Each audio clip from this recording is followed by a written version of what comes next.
Imagine waking up and realizing the people you elected to fight for justice are instead fighting each other. The arguments get louder, the headlines get flashier, but behind all of it, one painful truth sits untouched. Survivors of abuse are still waiting. The question isn't whether Democrats did enough before, or whether Republicans care more about optics than outcomes. The question is far sharper: are the powerful in Washington going to put victims first, or are they going to protect themselves again? That's the uncomfortable test playing out, and if it's not answered with courage, the damage won't just be political, it will break what's left of public trust. That tone hit the floor when one member declared bluntly, if nothing changes, the country itself risks breaking. Gentleman's recognized.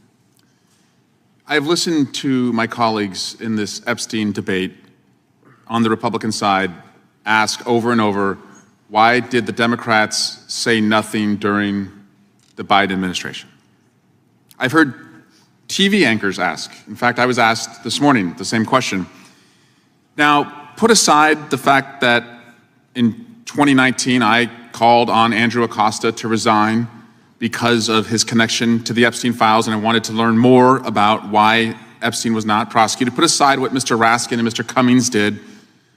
Let's just take you at your word that Democrats said nothing. Is that a reason for you to do nothing?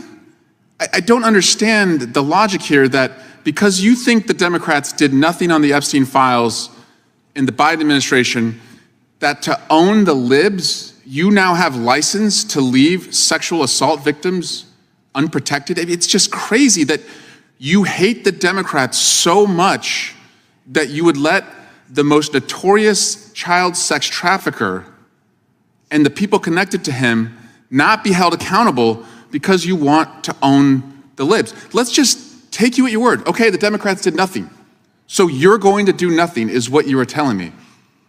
The Democrats, of course, did not do nothing, but let me boil it down to a lesson that I have right in front of me every morning when a 6-year-old wakes me up around 5:45 and wants to watch the same movie over and over and over. That's Frozen. And there's a lesson in this film where Elsa is told by one of the trolls in the movie that if you can't see the future, all you can do is the next right thing. And having seen this, again, 100 times in the last couple years, my takeaway is if you don't know what's going to happen next and you can't change the past, all you can do is the next right thing. So even if you are right that the Democrats did nothing in the past, wouldn't the next right thing be to sign the discharge petition? Or are you so obsessed with just scoring political points that you would punish sexual assault victims? Is that who you are? I don't think that's who you are. When I listen to some of the legislation you propose on your side, I do believe sincerely you care about victims. And if that's who you are and you care about victims, sign the damn discharge petition. Okay, you can own us. I don't care. You can own us 1,000 times. If it gets us to 218 signatures, I will let you have whatever victory you think you're accomplishing. But it seems to me that you're more interested in telling me not to believe my own eyes, which is what the president is doing. The president is telling us not to believe our own eyes. And it's not just on the Epstein files and the birthday card. And by the way, guys, we can bring in a handwriting expert, but I have 2 eyes. And I know what that man's obnoxious signature looks like. And so do you. But Donald Trump has told us that he would end all wars on day one, that prices would plummet and jobs would soar. And where are we? Ukraine has never been weaker. We've never seen more jobs lost in America since Donald Trump was last president. Even conservatives are complaining about how expensive grocery prices are. And even his own health, he's trying to tell us not to believe our own eyes. Joe Biden looks like an Olympic athlete compared to a man who is hiding his illness. Donald Trump is a broken man who has broke his promises. And if we don't start checking him, we are going to be a broken country. So my friends, if you sincerely believe that Democrats dropped the ball and did not do enough under the Biden administration, then join us now in doing the next right thing and sign the discharge petition. Otherwise, you're telling sexual assault victims this is just about scoring political points, and they come last. I yield back. Will the gentleman yield? Yes, I yield to the ranking member. Well, I did, just to add to your very eloquent statement there, it seems like these days every accusation is a confession. So the accusation is the Democrats have somehow changed their position. We've been opposed to child sex trafficking all along. We spoke out against it. I've introduced evidence to that effect. It's our friends across the aisle who've changed their position. They wanted to see the release of the Epstein files. Now that Donald Trump changed his mind, they've changed their minds. Thank you for yielding.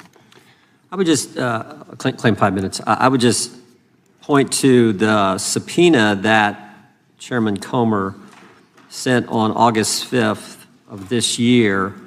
And I'm just going to read it. Now, frankly, I'll ask unanimous consent to put it in the record here. In scheduled to subpoena, in accordance with the attached schedule instructions, you, the Honorable Pamela J. Bondi, in your capacity as Attorney General of the United States, are required to produce the following documents and communications that are in your possession, custody, or control in unredacted form, except for redactions to protect the personally identifiable information of any victims, for any child sex abuse materials defined by the Department of Justice manual, or any other redactions required by law.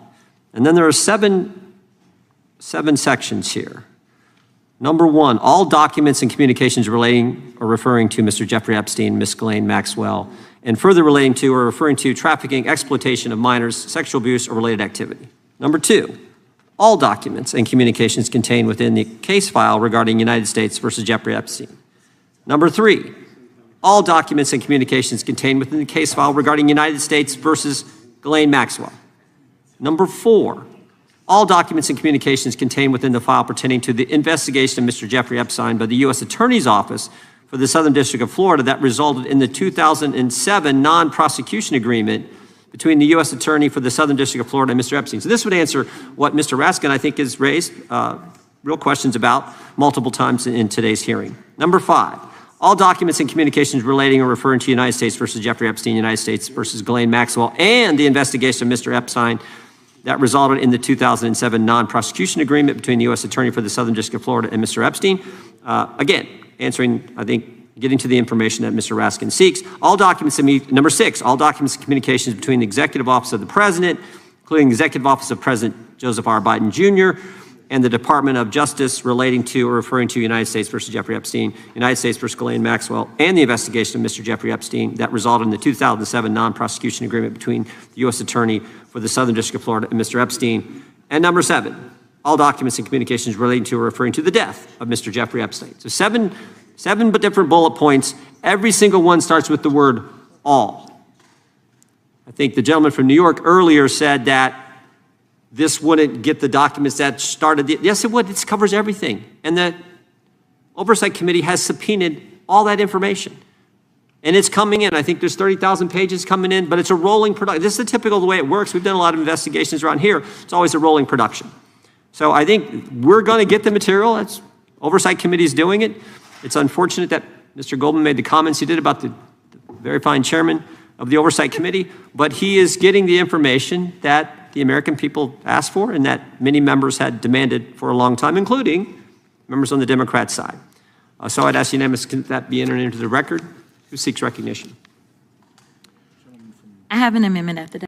The warning wasn't hidden in legal jargon. It was raw, pointed, and aimed at colleagues who seemed more interested in winning sound bites than in signing their names to action. Across the aisle, Republicans accused Democrats of silence during Biden's years in power. Democrats fired back with a stinging reply. Even if that were true, does that mean you now have permission to ignore survivors? The logic, they said, was insane, choosing to do nothing because someone else supposedly did nothing first. And that clash, whether politics outweighs protection, became the heartbeat of the debate. At the center of the standoff stood a simple but powerful tool, the discharge petition. To most Americans, the phrase sounds like obscure procedure, but in the House of Representatives it's one of the few blunt instruments that can crack gridlock. If 218 members sign, leadership is forced to bring a bill to the floor for a vote. No hiding it in committee, no bottling it up. Straight to the chamber, straight to accountability. That's why Democrats kept hammering one phrase, the next right thing. They framed it as the only path forward. Forget excuses about the past, forget partisan revenge. Sign this paper and force a vote. For survivors listening, this wasn't rhetoric, it was a lifeline. A way to test who actually cared enough to break party lines and make disclosure possible. But while Democrats pushed the petition, Republicans shifted the spotlight to subpoenas. Oversight committees, they said, had already acted, demanding tens of thousands of pages. In fact, over 30,000 documents were promised in what they called rolling production.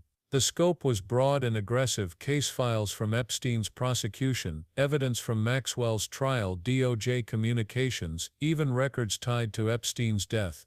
And in a dramatic moment, the name Pamela Bondi was read aloud, identified as a key figure required to produce unredacted documents. It sounded sweeping, comprehensive, the kind of dragnet that should finally break open the truth. But here's the catch: subpoenas are not magic wands. Even when committees demand everything, legal walls rise fast. Rule 6EF Federal Criminal Procedure seals grand jury materials, locked away unless a judge agrees otherwise. Protective orders shield witness statements, search warrants, and investigative discoveries. And most sensitive of all, anything containing child sexual abuse material is untouchable without redactions and safeguards. That's not cover-up, it's the law protecting already scarred people from further trauma. So when leaders promise everything, what they really mean is everything within limits. And it's inside those limits that the battle between transparency and protection becomes murky. That's where politics creeps in. Because while legal rules set boundaries, politicians decide how aggressively to push against them. Oversight hearings become theater when they devolve into soundbites about owning the libs instead of hammering out clear timelines for disclosure. Promises of rolling productions sound responsible, but to survivors they feel like stalling tactics. Every week becomes another excuse, every filing another delay. The names buried in those files, the elites who partied with Epstein, who benefited from his silence, those names raise the stakes for everyone. Delay protects them. Delay punishes victims. That's why one Democrat shot back that Republicans cared more about punishing political rivals than about protecting survivors. And at the core of it all are those survivors, whose stories have been treated like currency in a partisan marketplace. For them, these files aren't about headlines, they're about closure. Access to records could mean validation, new leads, or the chance to hold enablers accountable. Without disclosure, survivors remain in the shadows, their pain politicized but never prioritized. That's why every partisan jab about who did nothing during which administration misses the point entirely. Survivors don't need political history, they need answers now.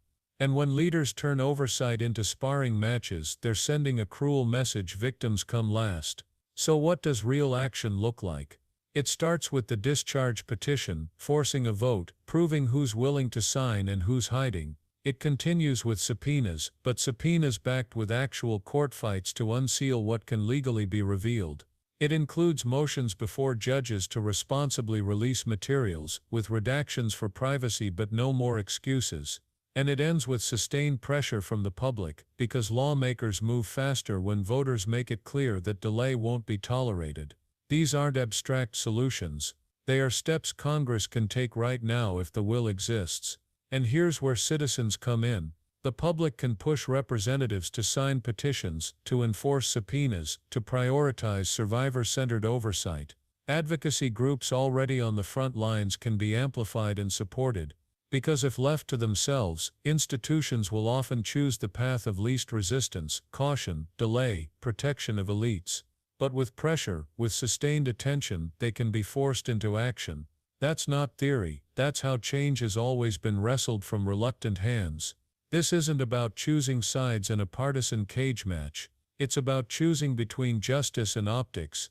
Institutions can continue slow-walking disclosure, citing endless constraints, or they can carve out pathways that balance transparency with privacy. If leaders truly care about victims, as they claim in their speeches, they must prove it with signatures, subpoenas, and motions. Anything less is theater. Anything less is betrayal. And that's why this moment matters so much. Because it's not about whether Democrats dropped the ball before or whether Republicans are dropping it now. It's about whether the next right thing will finally be done before survivors give up hope altogether. If promises break again, if leaders continue to deflect, the fracture won't just be partisan.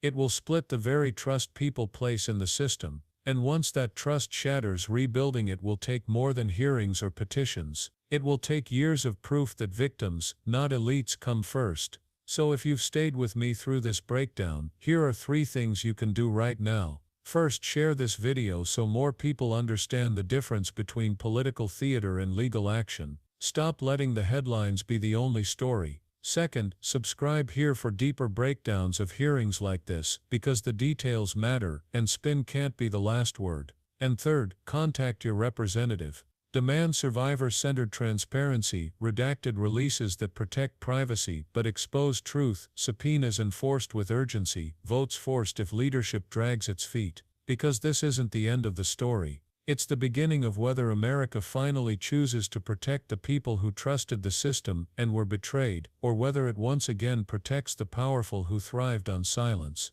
Don't let this be another headline that fades. Keep the pressure alive, stand with survivors, and insist loudly, persistently that the next right thing finally gets done.